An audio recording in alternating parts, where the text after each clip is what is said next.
Good day everyone! Welcome back sa ating YouTube channel. So for today's video, ang pag-uusapan natin ay tungkol sa Grab car. Bakit? Kasi dati akong Grab car driver. Pero ngayon, umalis na ako.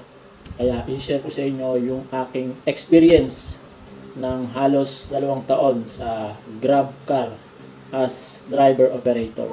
So kung interesado ka sa ganitong content, hit mo na yung subscribe button at yung bell para updated ka pa sa mga karugtong na video na i-upload ko tungkol dito sa Grab car. Alright? Pero bago po tayo magsimula, disclaimer po muna. Yung i-share ko po dito is base lamang po sa aking experience. Honest experience. Wala po itong halong kalokohan. Ito po yung totoong dinanas ko sa pagiging Grab driver operator. Alright? Siyempre, magkakaiba tayo ng experience. Merong maganda, merong pangit.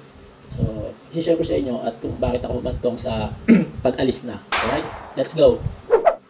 Sigurado ako na makakatulong ito dun sa mga nagbabalak pasukin yung pagiging Grab driver or yung mga nagbabalak pasukin yung business na Grab or yung TNBS. Ito, makakakuha kayo dito ng idea kung nagbabalak kayo na may trabaho ko ngayon, gusto nyo mag-resign para pumasok na lang dito sa Grab. So dito, makakakuha ka ng idea. Ito yung isi-share ko sa inyo.